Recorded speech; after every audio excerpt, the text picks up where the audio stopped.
মতলবে ছাত্রনেতা ইঞ্জিনিয়ার জাকির হোসেনের মায়ের ইন্তেকাল, জানাজা শেষে দাফন সম্পন্ন।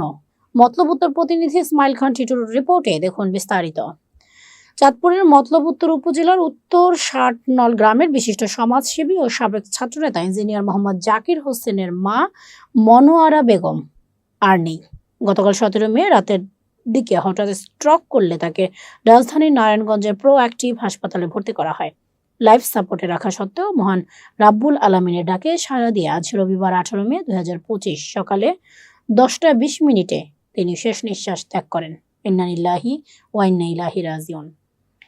প্রয়াত মনোয়ারা বেগমের স্বামী নূর মোহাম্মদ প্রধান, 3 ছেলে ও 2 মেয়ের জননী। এই গৃহিণীর মৃত্যুতে পরিবার পরিজন ও এলাকাবাসীর মধ্যে গভীর শোক নেমে এসেছে।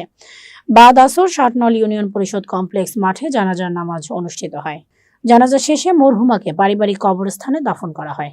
জানাজা নামাজের পূর্বে সংক্ষিপ্ত আলোচনা সভায় বক্তব্য রাখেন মতলব উত্তর উপজেলার বিএনপি সাবেক আহ্বায়ক ভারপ্রাপ্ত শাহজাহান সর্দার, উপজেলা বিএনপি সাধারণ সম্পাদক নুরুল হক জিতু, উপজেলা স্বেচ্ছাসেবক দলের যুগ্ম আহ্বায়ক ভিপি মফিজুল ইসলাম, এখলাসপুর ইউনিয়ন পরিষদের চেয়ারম্যান মফিজুল ইসলাম মুন্না ঢালি, কলাকান্দা ইউনিয়ন পরিষদের প্যানেল চেয়ারম্যান মেহেদি হাসান প্রমুখ। জানাজা নামাজের স্থানীয় বিএনপি নেতৃবৃন্দ, এলাকার গণ্যমান্য ব্যক্তিবর্গ এবং মুসল্লিগণ উপস্থিত ছিলেন। শোক সন্তপ্ত পরিবারটির মরহুমার রুহের মাগফিরাত কামনা করে সবার নিকট দোয়া চেয়েছেন।